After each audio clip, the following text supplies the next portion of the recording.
I was right in the middle of my beach vacation when my daughter-in-law called me.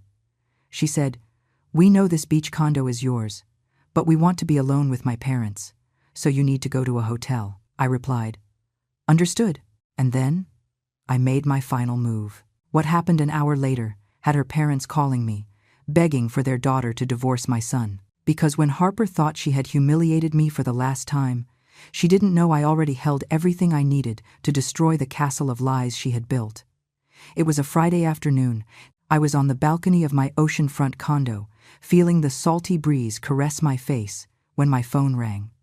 Harper's name lit up the screen. I had been enjoying my annual vacation for barely 2 days, time off I had earned after working tirelessly all year. At 64, this condo was my greatest pride, the result of 3 decades of sacrificing every dollar, every moment of rest, every little luxury. I answered, expecting a polite greeting, maybe a question about the weather.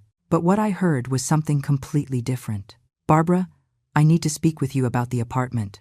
Her voice sounded firm, almost authoritarian, without a trace of warmth. "My parents just arrived unexpectedly, and they want to spend a few days here at the beach. You know how they are. They need their space, their privacy. So, it would be best if you went to a hotel for a few days. Don't worry, it's only 5 or 6 days. We'll take care of everything here." The sound of the waves faded into the background. For a moment, I thought I had misheard. I looked around the balcony, the flower pots I had planted myself, the wrought iron table I bought at an antique fair, the ivory curtains I had sewn with my own hands. Every object in this place held my sweat, my tears, my history. "Excuse me?" I managed to articulate. "Barbara, don't make this difficult. Catherine and Richard are used to a certain level of comfort. They can't just stay at any random hotel, and this condo is perfect. Besides, you can stay anywhere simpler. You're not that demanding. I already spoke with Caleb, and he agrees. It's best for everyone." Every word was a slap in the face. She wasn't asking, she wasn't requesting a favor, she was ordering. In my apartment, the one I bought with the money I earned scrubbing other people's toilets while she was still in college, spending her parents' money. "Harper, this is my condo. I came here to rest." I heard a short laugh, almost a snort. "Barbara, let's be realistic. This place will eventually belong to Caleb anyway, meaning it'll be ours. We're being the family here. My parents want to get to know the property better, see the potential it has. Richard is an architect, you know, and he has wonderful ideas for remodeling. You could take this opportunity to go to that budget motel off the highway. I saw they have good deals." Something inside me broke, not with explosive rage, but with a cold, crystalline clarity. In that instant, holding the phone and staring at the infinite horizon of the ocean, I made a decision. I wasn't going to scream. I wasn't going to argue. I wasn't going to beg for respect from someone who clearly would never have it for me. I was going to play her own game, but better. "Understood. Harper, give me an hour to pack my things." There was a surprised silence on the other end. She probably expected resistance, tears, pleading. My calm threw her off. "Oh, well, perfect then. I appreciate you being reasonable. I'll text you when you can come back." She hung up without saying goodbye. I stood there on the balcony, phone in hand, listening to the waves again. But now, every sound was different. The water hitting the rocks sounded like a war drum. The wind whistling through the palm trees sounded like a battle cry. And I, Barbara, the woman who had endured humiliations for 3 years with a polite smile, was about to teach my daughter-in-law the most important lesson of her life. I walked into the apartment and moved slowly through each room. The living room with its comfortable furniture, chosen piece by piece. The dining room where I imagined so many happy family dinners. The kitchen where I prepared Caleb's favorite meals every time he visited. The 2 bedrooms with their beds dressed in Egyptian cotton sheets I bought at a special sale. All of this was mine. Only mine. And no one, absolutely no one, was going to snatch it from me with a simple phone call. I pulled my suitcase from the closet and started packing a few things. But my mind was already working on something much more important. I grabbed my phone and dialed a number I had saved for months. Patrick, my attorney and friend of 20 years, answered on the second ring. "Barbara, what a surprise. How's the vacation? Patrick, I need your help, and I need this to stay between us. I told him everything. Every detail of the call, every poisonous word from Harper, every insinuation that the apartment would eventually be hers. Patrick listened in silence, and when I finished, I could hear his heavy breathing on the other end of the line. That woman is completely out of line. Barbara, that condo is in your name. No one can kick you out of your own property. I know, but I want this to turn into a lesson they never forget. I need you to prepare some documents, and I need you to come here tomorrow morning. We spent the next hour discussing details, strategies, and legal documents. Every word we exchanged was another piece of the puzzle I was assembling. When I hung up, a small but determined smile crossed my face. Harper had made the biggest mistake of her life by underestimating me. I finished packing only the essentials and called a cab. While I waited at the building's entrance with my suitcase, I saw a luxury SUV pull up. It was Harper, accompanied by Caleb and two older people I assumed were her parents. Catherine stepped out of the car wearing enormous sunglasses and an emerald green dress that probably cost more than my rent did when I was young. Richard wore casual but clearly expensive clothes, with that air of superiority found in people used to having everything done their way. "Barbara!" Harper exclaimed with a fake, exaggerated smile. "So glad you're already ready. Look, these are my parents, Catherine and Richard." Catherine looked me up and down with a cold assessment. She didn't even extend her hand. "A pleasure," she said in a tone that indicated the exact opposite. "Harper has told us so much about this place. It has potential, although it needs some urgent updates." Richard nodded while observing the building's facade with critical eyes, as if he were already calculating renovation costs. "Yes, definitely needs modernizing. These balconies are outdated, and the exterior paint color is too old-fashioned. But the location is excellent, I have to admit." Caleb was behind them, hands in his pockets, looking at the ground. "My son, my only son, the boy I raised alone after his father abandoned us, the young man whose college tuition I paid for by working double shifts, couldn't even look me in the eye." When he finally looked up, he tried to force an awkward smile. "Mom, it's just a few days. You understand, right? It's important to Harper." Those words hurt more than everything Harper had said on the phone. My own son choosing his father-in-law's comfort over his mother. I swallowed the lump in my throat and nodded calmly. I wasn't going to give them the show of watching me crumble. "Of course, son. Enjoy your stay." I took my suitcase and got into the taxi that had just arrived. As the car pulled away, I saw them enter the building as if they owned it, Catherine already talking animatedly about the changes she would make to the decor. I didn't look back. I couldn't. If I did, the rage I was containing with all my strength might explode and ruin the entire plan I had begun to weave. The motel where I checked in was 20 minutes away, near the highway, just as Harper had suggested with such disdain. It was a simple but clean place, with small rooms and an air conditioner that rattled all night. I sat on the narrow bed and looked around. The walls were a washed-out beige.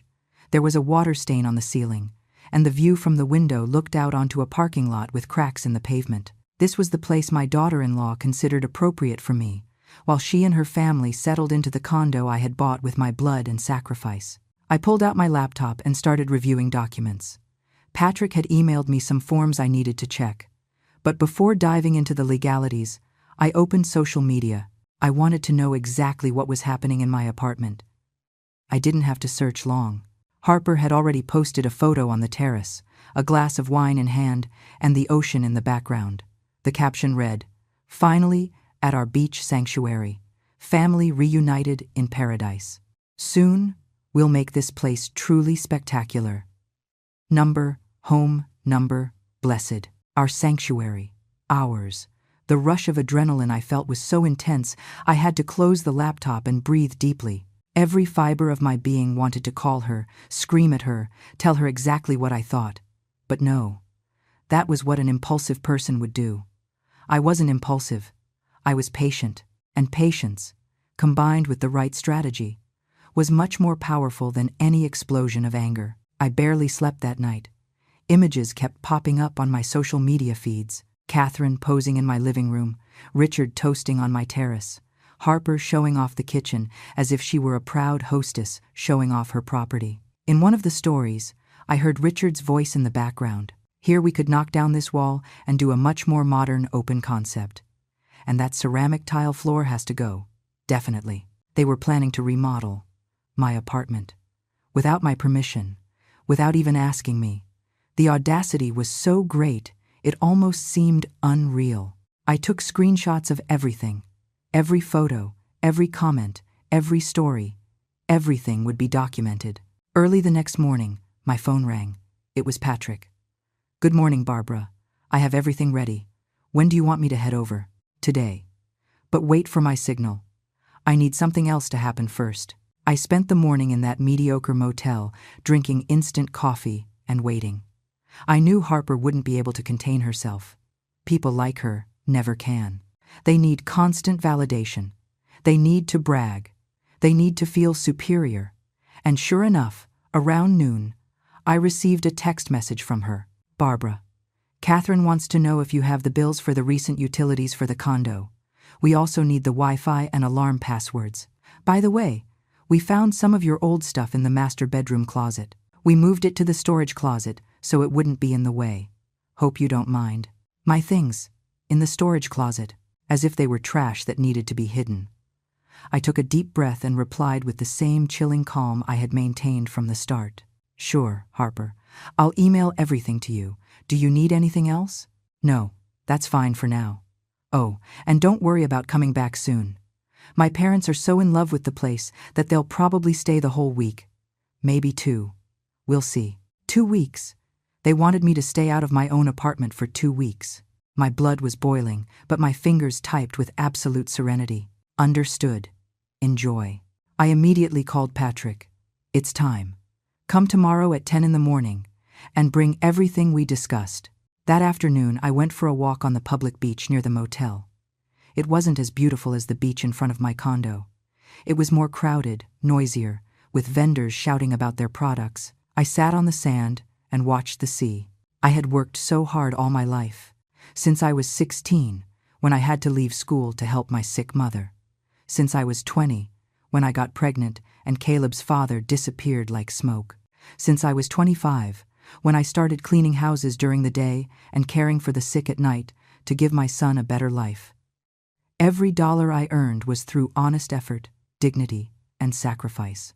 And now, a woman who had never truly worked a day in her life, who had always lived on her parents' money, who married my son precisely because she saw stability and assets, intended to take away the only thing that was truly mine, not out of necessity, not because she was desperate, but out of pure whim, out of pure arrogance, out of pure contempt for someone she considered inferior. An older lady sat near me on the sand. She wore a large straw hat and had that tanned skin of someone who has spent a lifetime under the sun. "Beautiful day, isn't it?" she said with a kind smile. "Yes, it is," I replied, though inside I felt like I was in the middle of a storm.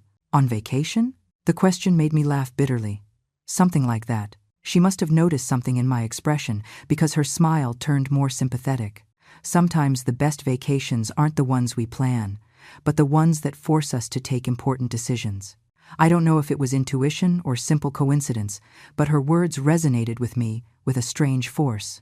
She was right. This wasn't the vacation I had planned, but it was definitely forcing me to make the most important decision of the last few years.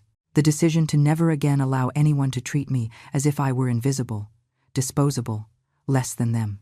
That night, back in my hotel room, I received a video call from my cousin Amy, who lived in another city and with whom I had always maintained a close relationship. "Barbara, how was your vacation? You look tired," Amy said as soon as her face appeared on the screen. She had that ability to read my emotions even through a camera. I couldn't take it anymore.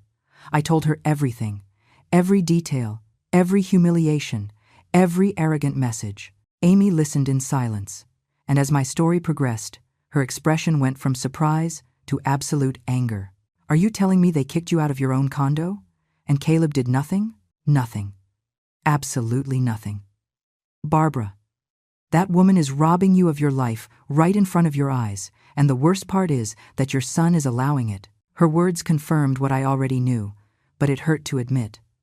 Caleb had become a stranger, the boy who hugged me when I came home tired from work, The young man who promised me that one day he would pay me back for everything I had done for him was now a man asking me to sleep in a cheap motel while his wife played owner of my property. But I have a plan, Amy, and tomorrow everything is going to change. I explained what I had organized with Patrick. When I finished, she smiled with a mixture of pride and satisfaction. That's my cousin. Teach her a lesson she'll never forget. And if you need me to come down there for backup, I'll take the first flight. It won't be necessary, but thank you. I needed to hear a friendly voice. After hanging up, I stared at the ceiling of that mediocre room. Tomorrow would be the day. Tomorrow I would recover my dignity, my space, my life. I closed my eyes and tried to sleep, but my mind wouldn't stop reviewing every detail of the plan. There could be no mistakes. Everything had to be perfect. The morning arrived with a clear sky and humid heat that clung to the skin. I dressed with care. I chose a simple but elegant outfit, a pearl gray dress that made me look serious and respectable. I applied light makeup and tied my hair in a low bun.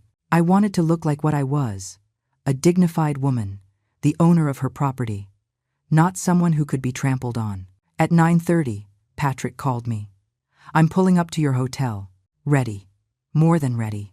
I went down with my suitcase. Patrick was waiting in his car, a discreet but imposing black sedan. In the back seat lay a leather briefcase and a thick folder of documents. He looked at me with a serious but supportive expression. Barbara, this is going to work. Trust me. I trust you. Let's go. The ride back to my condo was silent. I looked out the window, watching the streets, the shops, the restaurants pass by.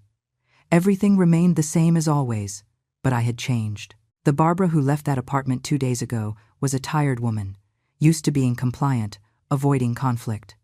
The Barbara returning now was different. There was a strength inside me I hadn't recognized before, a cold and clear determination. When we arrived at the building, Patrick took out his phone. Before we go up, I need you to authorize something. I'm going to record everything that happens up there. It's important to have evidence of their reactions, of what they say. You have my consent. Totally. We went up in the elevator in silence. My heart was beating fast, but my hands were steady. When we reached the floor, I could hear laughter and music coming from my apartment. They were having a party, in my house, without my permission. The audacity had no limits. I rang the doorbell. The music stopped, and I heard footsteps approaching. Harper opened the door with a mimosa glass in her hand, dressed in a coral beach outfit, her hair loose and wet as if she had just come out of the building's pool. Her expression of surprise upon seeing me was immediate. Barbara? What are you doing here? We didn't expect you back so soon. Also, who is he? My attorney, I replied with a calm but firm voice. Patrick. Meet Harper, my daughter-in-law. The word attorney had an immediate effect. Harper's smile vanished. Behind her, Catherine and Richard appeared, clearly interrupted in the middle of their celebration. Caleb was sitting on the sofa, a beer in hand and an expression of total confusion. Attorney? Barbara, what is going on? This is ridiculous, Harper said, but her voice didn't sound so sure anymore. Can we come in? It is my apartment. After all, I didn't wait for an answer. I simply walked inside, and Patrick followed me. The place was unrecognizable. They had moved furniture. There were bottles of alcohol on my coffee table, dirty dishes in the kitchen, towels thrown on my armchairs. On the wall, there were swatches where they had clearly been testing paint colors. My blood boiled, but I maintained my composure. Catherine approached with that haughty attitude that seemed to be her natural state. Ma'am, I don't know what you intend with this little number, but we are in the middle of a family gathering. If you have a problem, you can discuss it with Harper another time. Patrick smiled. It wasn't a kind smile. Ma'am, I recommend you sit down. All of you. What I have to say concerns everyone, especially you and your husband. Richard stood up, puffing out his chest. You have no right to come here giving orders. This is a family matter. You're right. It is a family matter. That's why I'm here, I said, my voice coming out stronger than I expected. This condo is mine. It is in my name. I bought it with my money. And you are here without my authorization, having altered my property without my consent. Harper laughed, but it was a nervous laugh. Barbara, don't be dramatic.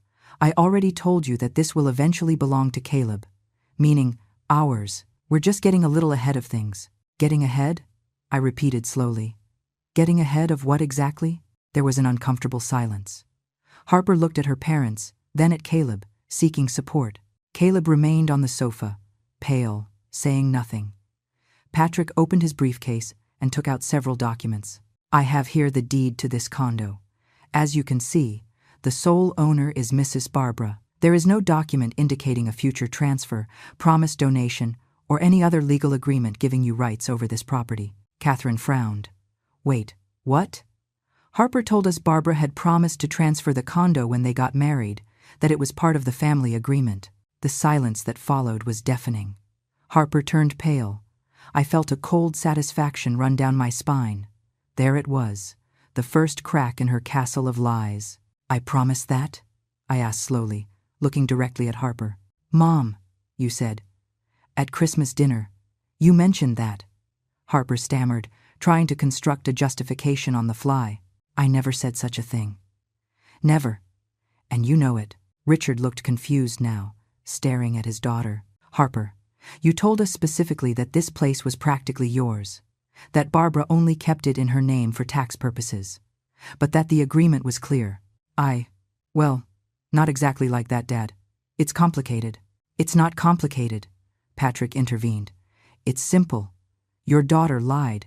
And not only that, I also have screenshots here of social media posts where you refer to this apartment as our sanctuary, make remodeling plans without the owner's authorization, and basically behave like owners of a property that does not belong to you. He showed his tablet with all the evidence I had compiled. The photos, the comments, the stories. Everything was there, in black and white. Catherine took the tablet from Patrick's hands and started scrolling through the images. Her expression changed from confusion to disbelief, and then to something that looked like shame mixed with fury. Richard looked over her shoulder, and with every image they passed, his jaw tightened more. Harper, what the hell is this? Richard's voice sounded deep and dangerous. You said this place was practically yours. Dad, I was trying to make you feel comfortable. Barbara had always insinuated that. I never insinuated anything. My voice came out louder than I intended. Years of contained humiliations finally finding an exit. For 3 years, I have been nothing but kind to you, Harper. I welcomed you into my family with open arms. I accepted every snide comment about my clothes, my job, my life. I endured you treating me like I was your maid every time you came to visit. But this crossed every line. Caleb finally stood up. Mom, wait. Harper, what are they talking about? You told your parents the condo was ours? Caleb, you know you'll eventually inherit everything from your mother. I was just practicing. Practicing? I repeated with a bitter laugh. Kicking me out of my own house is practicing? Telling me to go to a cheap motel while you party on my property is practicing? Patrick pulled another document from his briefcase. There's more. During these 2 days, I conducted a little investigation. Harper, you told your family that Barbara had financial problems, and that was why you decided to help her by taking over the condo. Harper's eyes widened like saucers. She had forgotten that Patrick had contacts everywhere, that he was meticulous and exhaustive in his work. I found messages in a family group chat where you mentioned that poor Barbara can no longer maintain the apartment and that it would be better if more capable people handled it. You also suggested she had mental health issues and was making irrational decisions. That is a lie, I shouted, feeling angry tears burn my eyes. Mental health issues? That's what you told them? Catherine dropped the tablet onto the sofa and turned to her daughter with an expression I had never seen on her. It was pure contempt. Harper Marie, did you do that? You invented that this woman was sick? Mom, I just wanted you to understand that we needed to take control of the situation before. Before what? Richard interrupted. Before the legitimate owner could enjoy her own property? My God. Harper, what have you become? Caleb was in shock, looking at his wife as if she were a stranger. Harper, tell me this isn't true. Tell me you didn't lie to your family about my mother. Caleb, you don't understand. Your mother is old. She doesn't need a beach condo. We are young. We can make much better use of this. Besides, what is wrong with planning for the future? Old? I repeated, and that word hurt more than anything else she had said. I am 64. Harper, I am not dead. I am not a hindrance that needs to be removed. I am a woman who worked her entire life to have something of her own, something no one could take from me. And it turns out I was wrong, because you were planning exactly that, Patrick continued. Relentless. I also have documentation that you attempted to contact a notary 3 days ago, inquiring about procedures for property transfer. The notary, fortunately, is a friend of mine, and informed me immediately. You told him you were the new owners and needed to update the paperwork. That was too much even for Caleb. His face went from shock to fury in seconds. You tried to forge ownership documents? Harper, that is fraud. That is a felony. We weren't going to forge anything. We were just asking how the process worked. There is nothing illegal about asking questions. Catherine collapsed into a chair, covering her face with her hands. Richard paced back and forth, clearly processing the magnitude of what he was discovering. When he finally spoke, his voice trembled. Mrs. Barbara, I don't have words to express my shame. My wife and I came here believing this place was practically our daughter's. She told us you had agreed to sign it over, that it was a family agreement. She even told us you preferred staying in a hotel because the apartment brought back painful memories of your late husband. My husband abandoned me when Caleb was 2, I said coldly. I don't have a late husband. That is another lie. Catherine lifted her head, tears streaming through her perfectly applied makeup. My God, Harper, what did you do? How could you do this? Because I wanted something better for us. Mom, is it so hard to understand? Caleb earns well, but not enough to own a property like this. His mother has it and barely uses it, 2 weeks a year. That's it. Why should it sit empty the rest of the time when we could enjoy it? Because it is not yours, I said with a firm voice. It's that simple. It isn't yours. It never was. It never will be. Patrick pulled out another document. Now, to the important matter. I have here a legal notice for immediate eviction. You have exactly 2 hours to gather your belongings and vacate this property. If you do not, we will proceed with formal charges for trespassing and, potentially, attempted fraud. That is ridiculous, Harper screamed. Caleb, say something. She is your mother. She can't do this to us. But Caleb said nothing. He stood there, looking at her with a mix of disappointment and pain that I recognized immediately. It was the same expression I had been forced to hide for years, the expression of someone finally seeing the truth they had been denying. Catherine stood up with dignity, despite the tears. We don't need 2 hours. Richard, gather our things. We are leaving right now. She turned to me with an expression of sincere contrition. Mrs. Barbara, I apologize with all my heart. If I had known the truth, I never would have accepted my daughter's invitation. This is unforgivable. Mom, what are you doing? We can't just leave. Harper was on the verge of panic. Yes, we can. And we will. Now, Richard spoke with a firmness that allowed no argument. Your mother and I aren't going to be accomplices to this. This is not how we raised you. They began gathering their suitcases from the master bedroom, my bedroom, where they had been sleeping in my bed. Harper followed him, pleading, trying to justify the unjustifiable. Caleb remained motionless, like a statue, processing everything. Patrick approached me and spoke in a low voice. Are you okay? Yes. For the first time in a long time, I am okay. Catherine and Richard came out with their suitcases, pausing briefly in front of me. Catherine took my hand in hers. I swear to you we knew nothing. If there is anything we can do to make up for this horror, please tell us.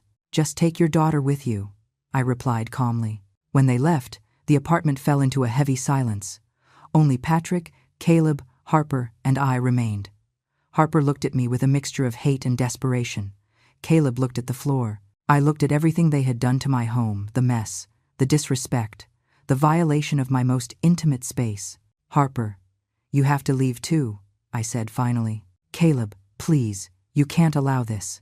I am your wife. Caleb looked up and, for the first time in years, I saw my real son behind his eyes.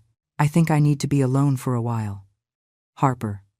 A long while. Caleb's words fell like stones in still water. Harper took a step back, her face transforming into a mask of absolute disbelief.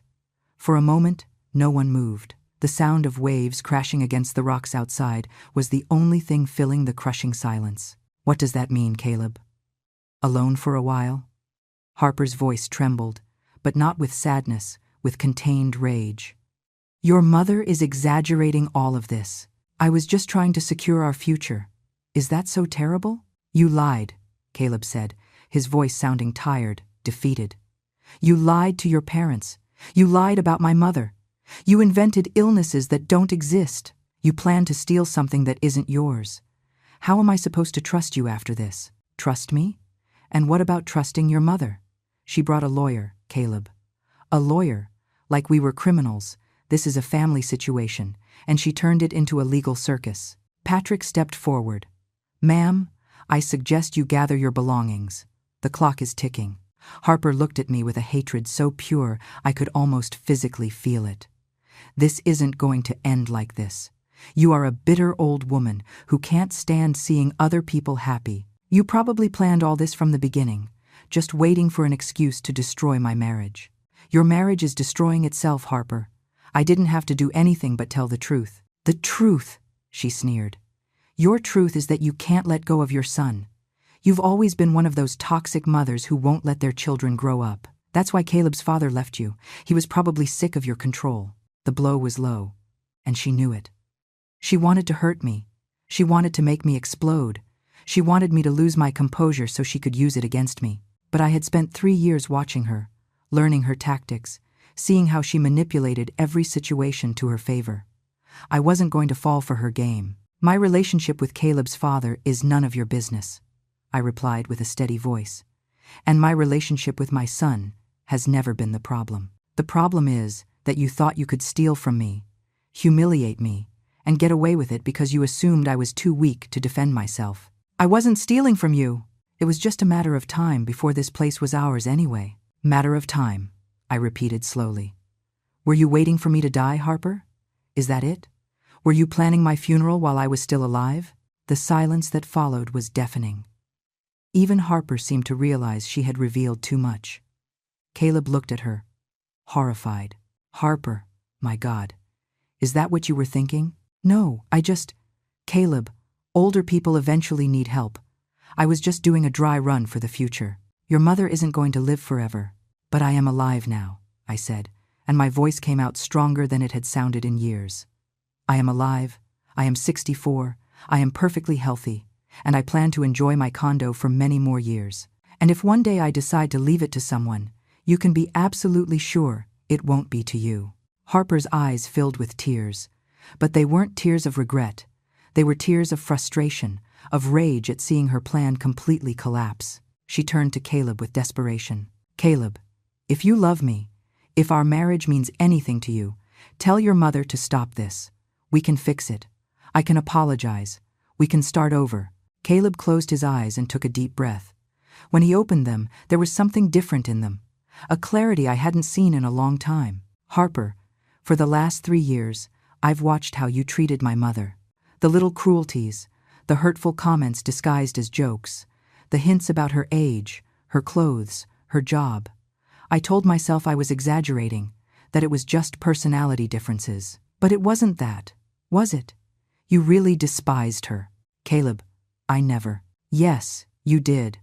And the worst part is that I let you. I stayed quiet because I didn't want conflict, because I wanted to believe everything was fine, because it was easier to ignore the problem than face it. But this thing you did, I can't ignore it. I can't pretend it didn't happen. Harper changed tactics instantly, her expression transforming into calculated vulnerability. Caleb, honey, I'm pregnant.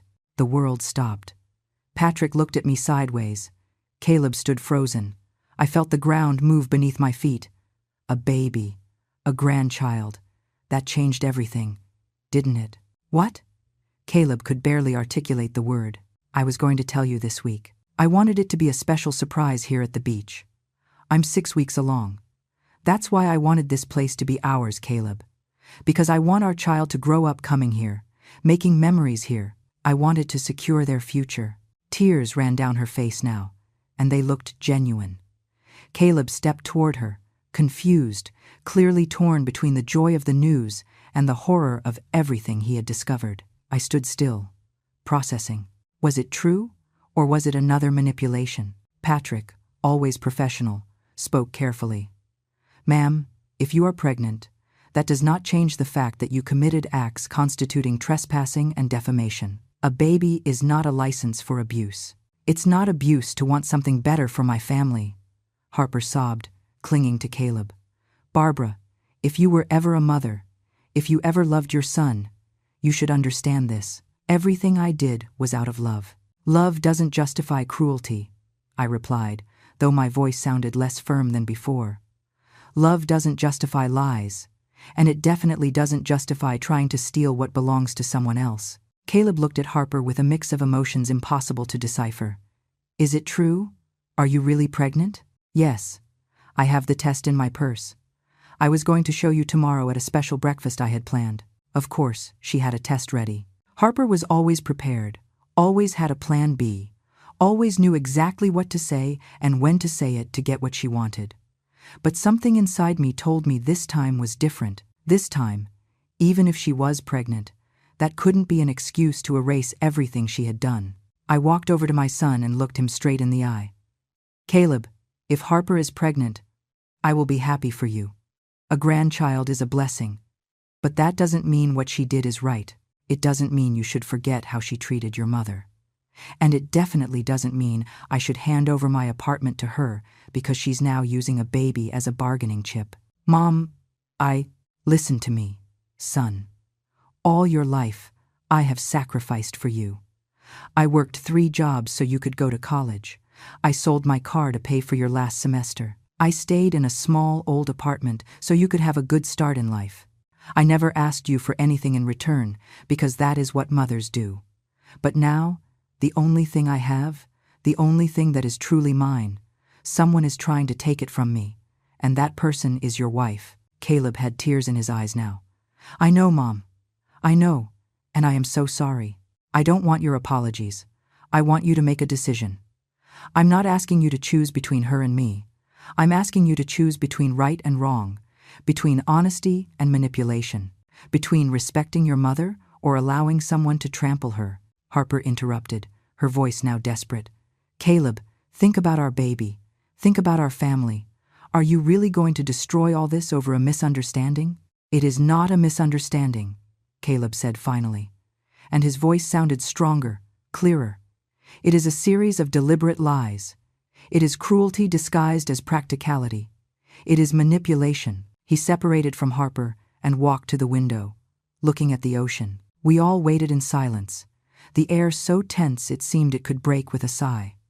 When he finally turned, he had made a decision. "Harper, I'm going to take you to your parents' house. I need time to think, to process all this. If you really are pregnant, we will talk about how to proceed. But right now, I can't even look at you." "Caleb, you can't." "Yes, I can. And I will. Mom, I'm sorry. I'm sorry I didn't defend you sooner. I'm sorry I was so blind. I'm sorry for everything." I approached my son and took his hand. It was cold, trembling. "Caleb, you don't need to apologize to me. You just need to learn from this. You need to understand that true love never asks you to betray your values or allow the people you love to be mistreated." Harper let out a frustrated scream. "This is unbelievable. I am pregnant with your child and you are kicking me out? What kind of man are you?"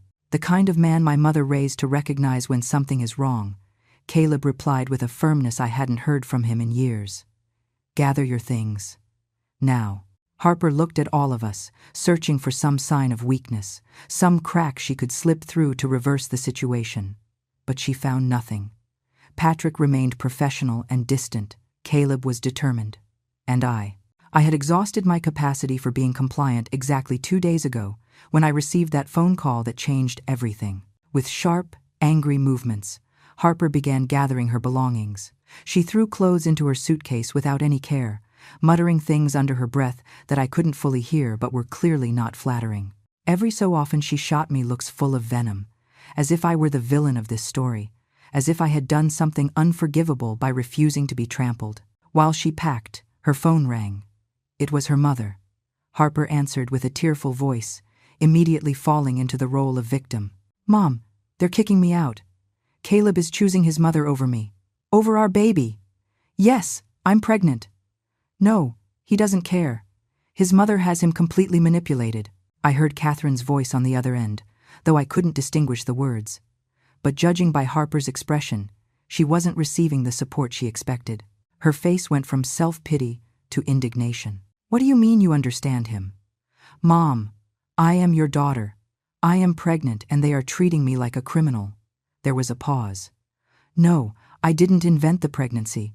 It's real, but that doesn't mean everything else. Mom, you can't be on her side. You can't. Harper hung up the phone with such force I was surprised the screen didn't shatter. Her eyes were red, her makeup smeared, her hair messy. She no longer looked like the perfect, controlled woman she always projected. Now she looked exactly like what she was, someone whose masks had fallen off one by one. My own mother, she muttered bitterly. My own mother is on your side. You know what, Barbara? You win. You have your precious condo.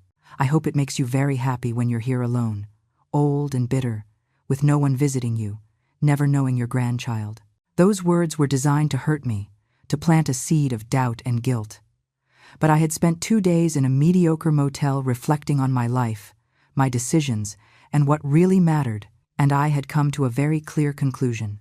Harper, if my grandchild grows up thinking it's okay to lie, manipulate, and treat people badly to get what they want, then I prefer not to know them. But something tells me Caleb isn't going to raise his child that way. And if you learn something from all this, maybe there is still hope. Hope, she laughed cruelly.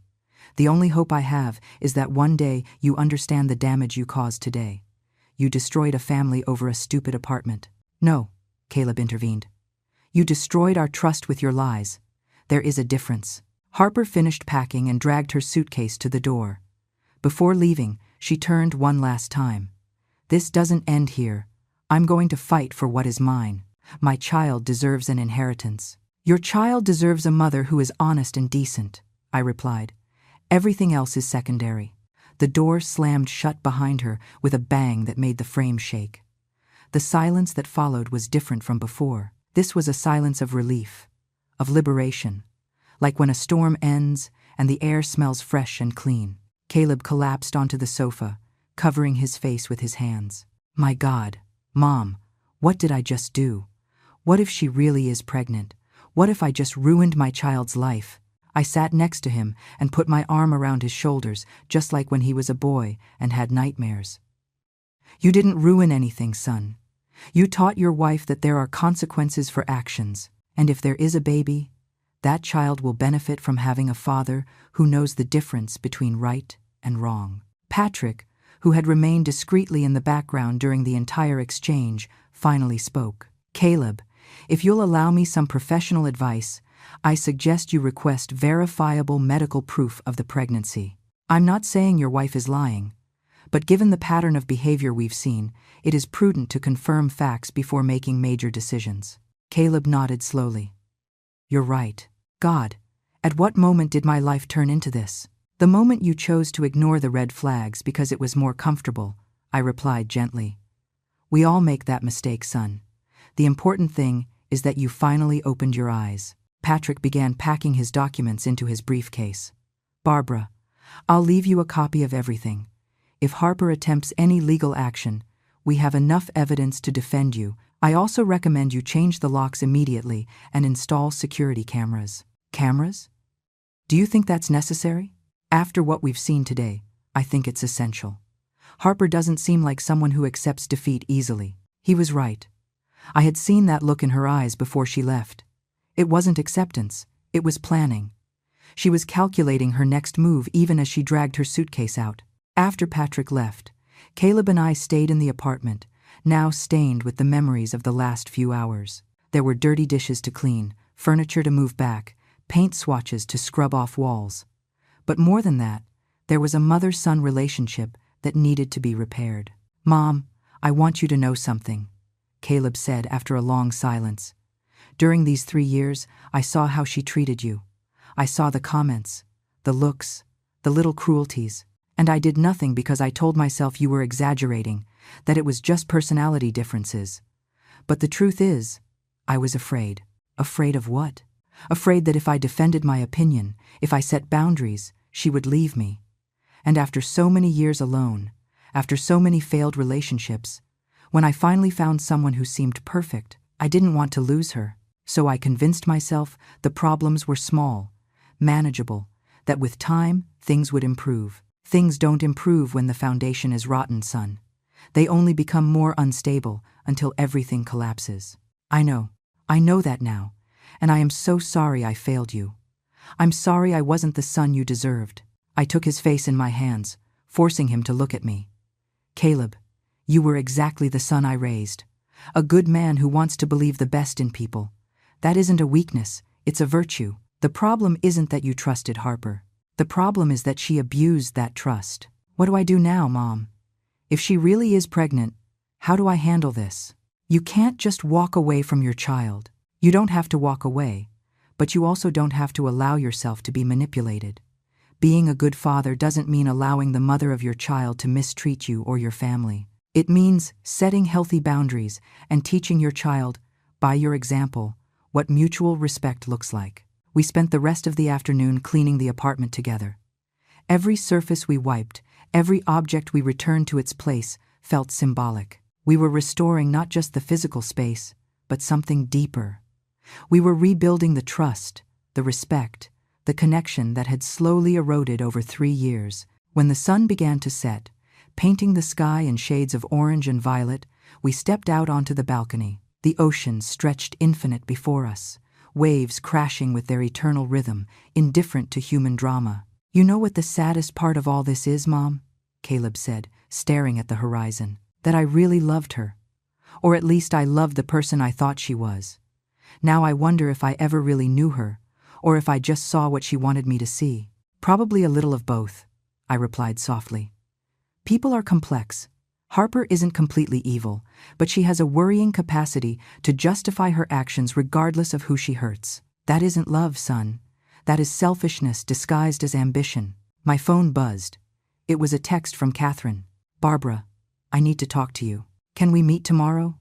Richard and I want to apologize properly, and there are things you need to know about Harper. I showed the message to Caleb. He sighed deeply. Her own parents are ashamed. That says a lot. Do you think I should meet with them? Yes. They deserve the chance to explain themselves, and they might have information that could be useful, I replied to Catherine, agreeing to meet the next day at a coffee shop downtown. That night, Caleb slept in the second bedroom of the condo. Before going to bed, he came to my room and hugged me in a way he hadn't since he was a teenager. Thanks for not giving up, Mom. Thanks for fighting. I will always fight for what is right, son. I taught you that too. Morning came with a clear and bright sky. I dressed carefully, choosing a simple but smart beige suit that made me feel respectable and serious. Caleb decided to stay at the apartment, saying he needed time to think. I left him fresh coffee and some fruit before heading out. The coffee shop was a cozy place with wooden tables and plants hanging from the windows. Catherine and Richard were already there when I arrived, sitting at a corner table. Catherine looked different without her armor of perfect makeup and designer clothes. She wore a simple cream dress and barely a touch of mascara. Richard wore a casual shirt and looked like he had aged 10 years since the day before. Barbara, thank you for coming, Catherine said, standing up. To my surprise, she hugged me. It wasn't a formal, rigid hug, but a genuine one, full of held-back emotion. You have no idea how sorry we are for what happened. We sat down, and a waitress took our order. No one spoke until they brought our coffees. It was Richard who finally broke the silence. Barbara, Catherine, and I spent all night talking. We reviewed old messages, conversations, situations that didn't seem strange at the time but now, with this new perspective, reveal a very worrying pattern. What kind of pattern? I asked, though part of me already knew the answer. Catherine pulled out her phone and started showing me screenshots. 2 years ago, when Harper and Caleb had been married for barely a year, she asked us for money for a major investment. She said Caleb had found an incredible business opportunity but needed initial capital. We transferred $50,000. My God, yes. Later we discovered, by chance, that there was no investment. Harper had used the money to buy designer clothes, beauty treatments, and a new car. When we confronted her, she cried. She said she was under a lot of pressure trying to fit into Caleb's social circles, that she needed to project a certain image. She made us feel guilty for questioning her. Richard continued. 6 months ago, she told us Caleb was having trouble at work, that he was likely going to be fired and they needed help with the mortgage. We gave her another $30,000. 2 weeks ago, we found out, through a mutual friend, that Caleb had just received a promotion and a considerable raise. He had never been at risk of losing his job. Does Caleb know about this? I asked, feeling indignation growing in my chest. We don't think he knows. And that is the problem.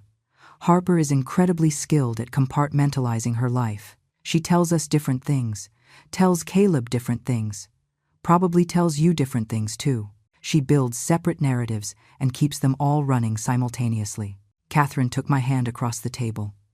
Barbara, when she told us you had promised to transfer the condo, we had no reason to doubt. Our daughter has always been ambitious, sometimes too much, but we never thought she was capable of lying so blatantly. Now we wonder how many other lies we've believed over the years. Why are you telling me all this? I asked, though I appreciated the honesty. Because you need to know who you are dealing with, Richard said with a grave voice. If Harper really is pregnant, she is going to use that baby as a weapon. She will manipulate the situation in every possible way to get what she wants. And what she wants is that condo. She is obsessed with it. Obsessed. Catherine nodded. Since the first time she saw it, she hasn't stopped talking about it. She showed us photos constantly. She talked about how she would remodel it, the parties she would organize there. She even went as far as telling us she was considering turning it into a vacation rental to generate passive income. All this while telling you she appreciated it as a family place. The pieces were beginning to fit in ways that churned my stomach. So it was never about spending time as a family. It was about possession. Exactly. And when she saw she wasn't going to get it the way she planned, she decided to force the situation, inviting us without telling you, kicking you out to a hotel. It was all calculated. She wanted to establish possession, make you get used to the idea that the condo was hers. But she failed, I said with a small, bitter smile, because she underestimated my will to defend myself. And thank God you did, Catherine said with emotion.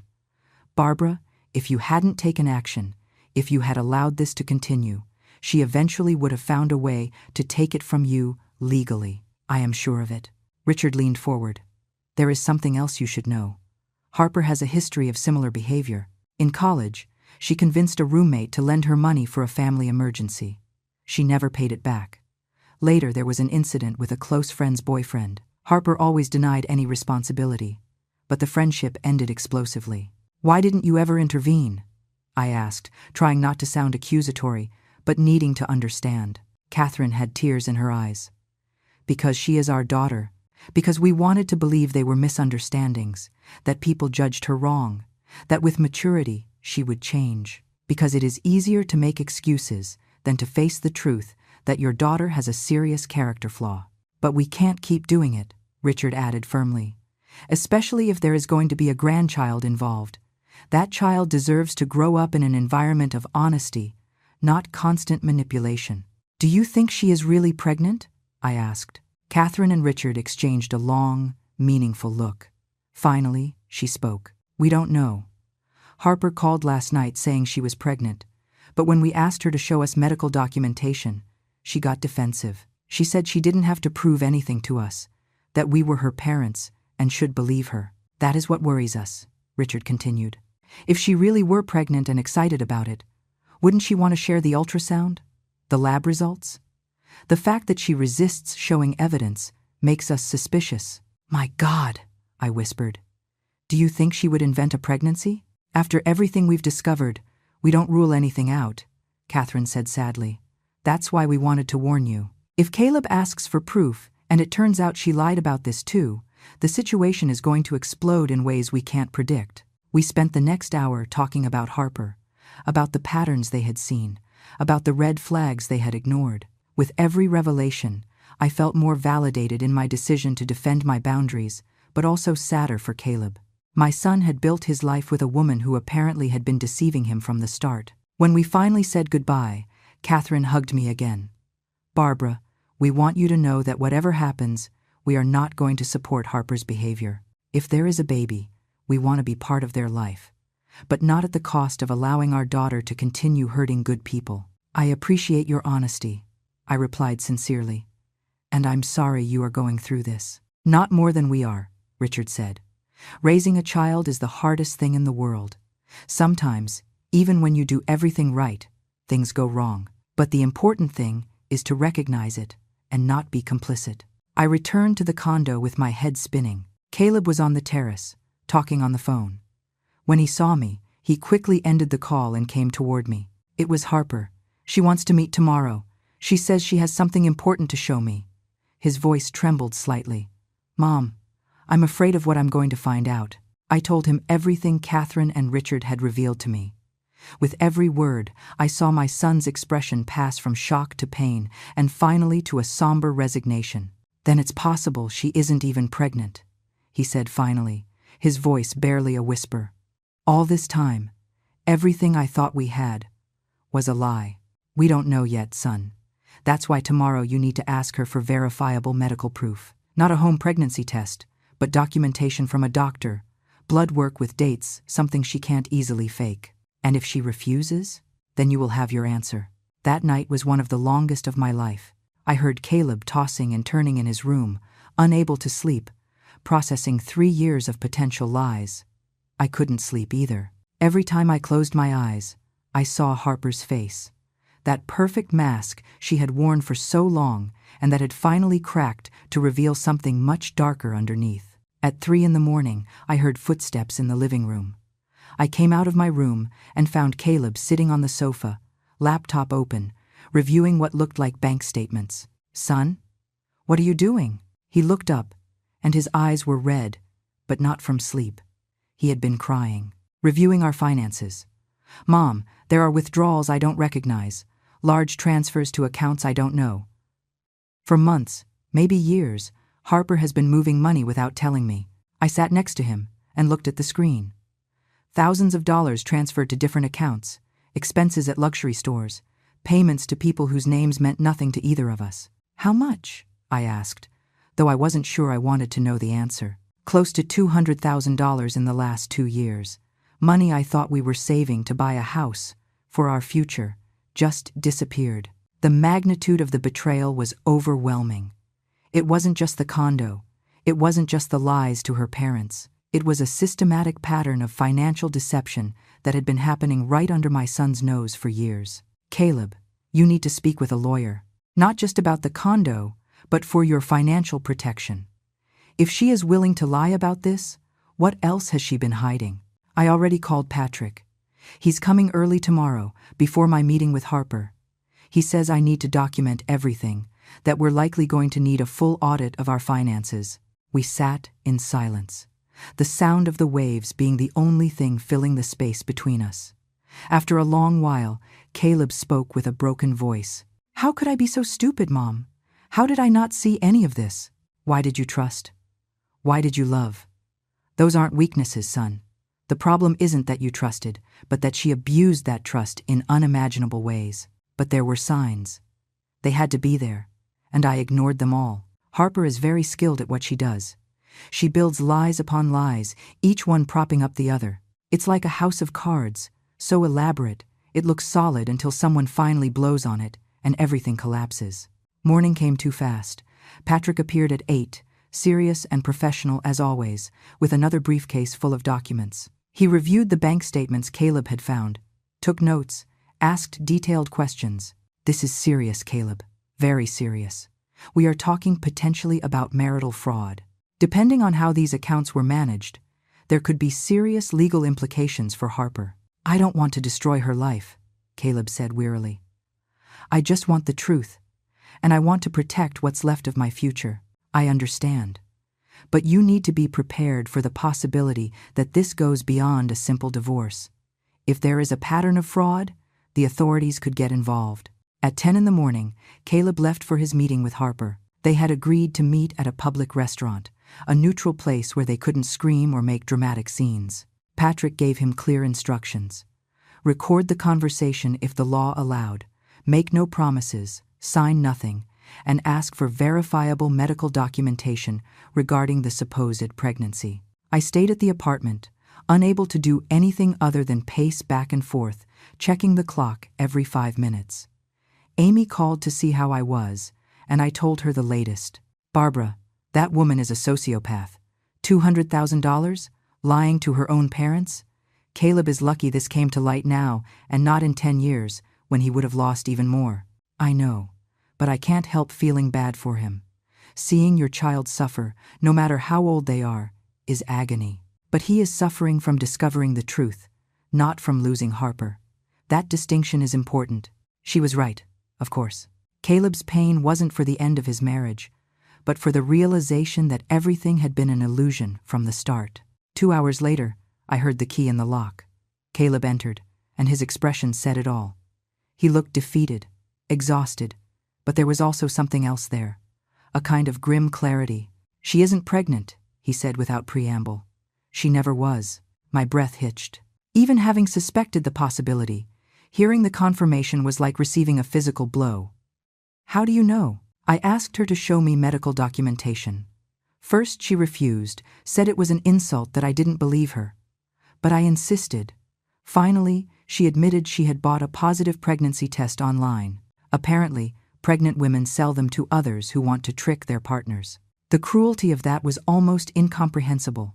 My God, Caleb. She said she did it because she was desperate, that I was abandoning her and she needed something to make me stay. That if I really loved her, I would understand why she had to lie. That isn't love, son. That is pure manipulation. I know that now. He collapsed onto the sofa. I also asked her about the money, the withdrawals, the transfers. Do you know what she told me?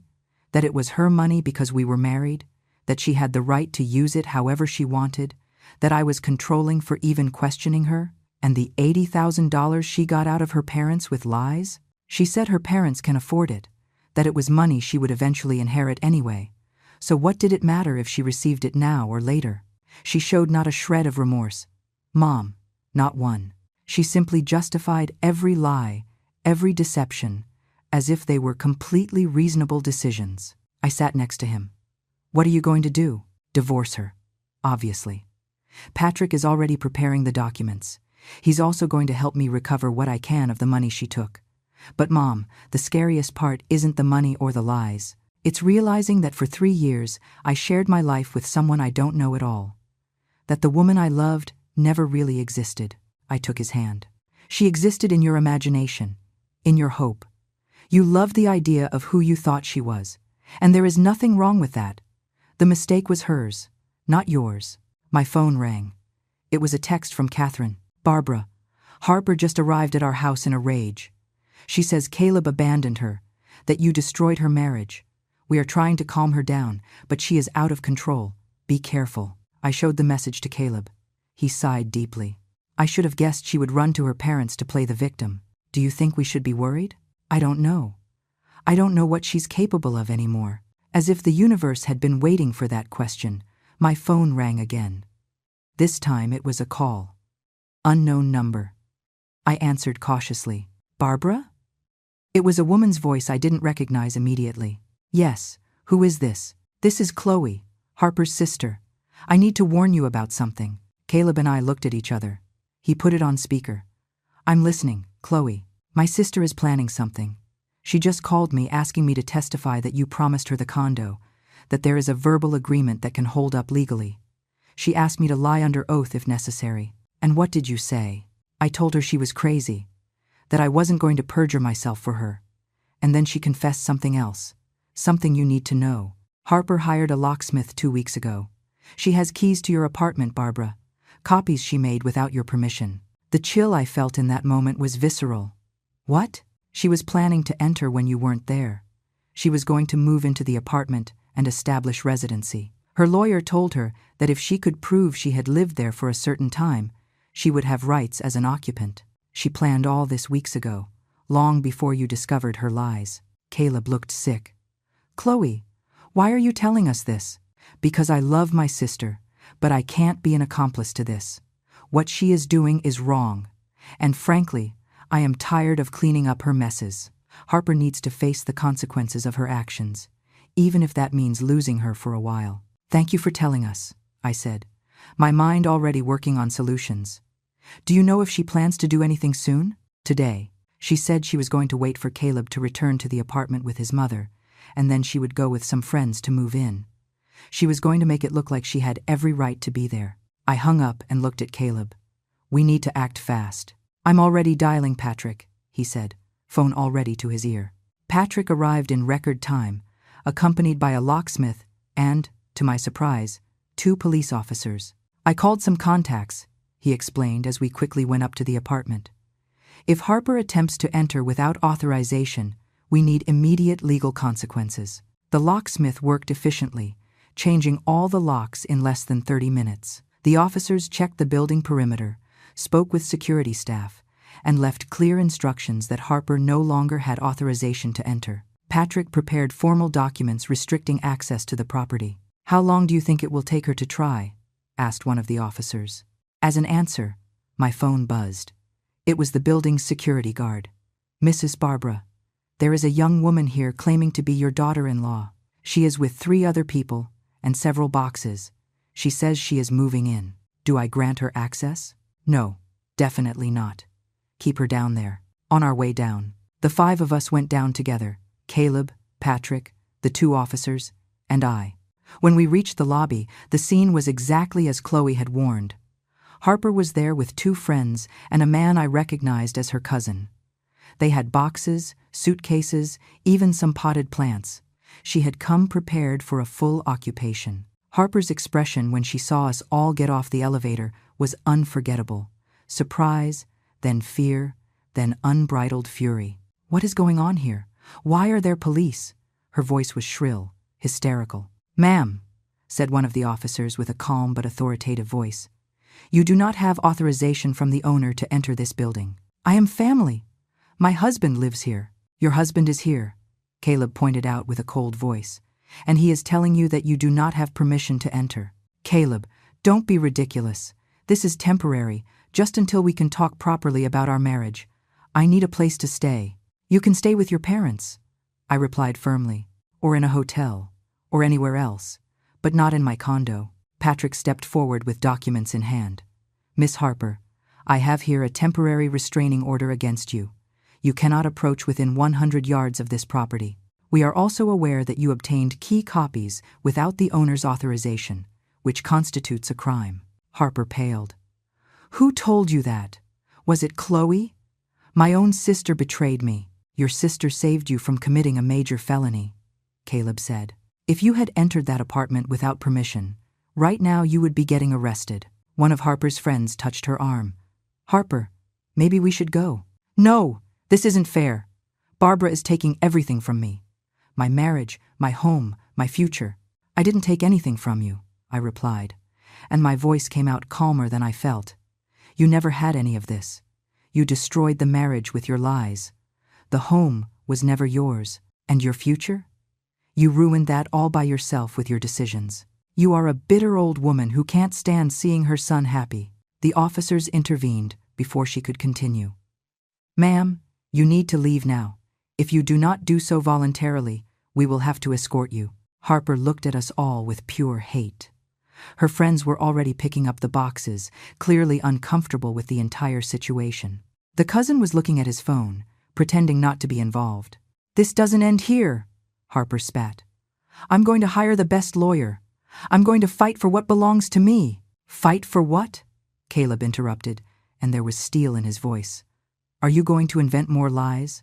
Are you going to scam more people? Are you going to fake another pregnancy? Harper, it's over. It's all over. And the only thing I regret is not seeing who you really were 3 years ago. Something in Caleb's tone, in the absolute finality of his words, finally penetrated Harper's armor. I saw her break not with genuine sadness, but with the realization that she had completely lost. Her tears, when they finally came, seemed more from frustration than pain. I hate you all, she whispered before turning around and walking out of the building, followed by her confused friends carrying the boxes that would never reach their destination. The officers stayed a few minutes longer, ensuring Harper had truly left, taking statements, documenting everything. When they finally left, the three of us went back up to the apartment in silence. Once inside, Caleb broke down, not with dramatic tears, but with a deep weariness that seemed to go down to his bones. "It's over. It's really over." "Yes, son. It's over." The following days were a whirlwind of legal activity. Caleb initiated divorce proceedings. Patrick worked tirelessly to track the money Harper had taken. It turned out a significant portion still existed in accounts she had opened in her name, money that could be legally frozen while the divorce was resolved. Catherine and Richard called to apologize once more. They had a brutal conversation with Harper, confronting her about all her lies. She had finally admitted everything, but without showing real remorse, only anger at having been caught. They decided to send her to therapy, but made it clear they weren't going to fund her manipulations anymore. Chloe also called to apologize for her sister. "I always knew Harper had issues, but I never imagined she would go this far. Thanks for not hating her completely." "I don't hate her," I replied honestly. "I feel pity for her. It must be exhausting to live constantly building castles of lies." 3 weeks later, Caleb and I were sitting on the apartment balcony, watching the sunset. The wounds were beginning to heal, slowly but surely. My son had recovered some of his old spark, although now there was a wisdom in his eyes that wasn't there before. "Mom, thanks for not giving up," he said suddenly. "Thanks for fighting when I couldn't. I will always fight for you, son, and I will also fight for myself." That was the most important lesson of all this. What lesson? That being kind doesn't mean being weak. That being compliant isn't the same as being loving. And that, sometimes, the greatest show of self-love is simply saying no. Caleb smiled. A real smile this time. "You know what's ironic? Harper wanted this condo so much, she was willing to destroy everything to get it. And in the end, not only did she not get it, but she lost absolutely everything else." "Greed blinds people," I replied. "It makes them believe they deserve things they never worked to earn. And when they don't get them, they become victims in their own minds." The sun sank into the horizon, painting the sky in shades of gold and crimson. The waves continued their eternal rhythm, indifferent to human dramas. And I, Barbara, a 64-year-old woman who had worked her entire life for a piece of peace, had finally found it. Not because I had won a battle, but because I had learned that my voice, my dignity, and my space mattered as much as anyone else's. 2 months later, I received a certified envelope. It was from Harper. Inside was a handwritten letter. "Barbara, I am not going to apologize because I don't believe I did anything wrong, but I want you to know that underestimating you was my biggest mistake. I thought you were weak because you were kind. I thought you were foolish because you were generous. I was wrong. Hope you're happy with your condo. I will find my own way." It wasn't an apology, but it was something. An acknowledgement that the world didn't work the way she thought, that she couldn't simply take what she wanted without consequences. I showed the letter to Caleb. He read it and set it aside with indifference. "She still doesn't understand. Maybe one day she will. Or maybe not. But it isn't our problem anymore." And he was right. It wasn't our problem anymore. We had closed that chapter of our lives. We had learned the lessons we needed to learn, and now it was time to move on. That night, I cooked dinner in my kitchen, in my apartment, surrounded by the peaceful silence that only comes when you have finally defended what is yours. The waves crashed outside, the air smelled of salt and freedom, and for the first time in years, I felt completely at peace. Because I had learned that it is never too late to defend your dignity. That age does not make you invisible or disposable, and that sometimes the most powerful person in the room is the one everyone underestimated. My name is Barbara. I am 64 years old, and this is my story of how a simple phone call taught me the most valuable lesson of my life. Never underestimate a woman who finally decides that enough is enough.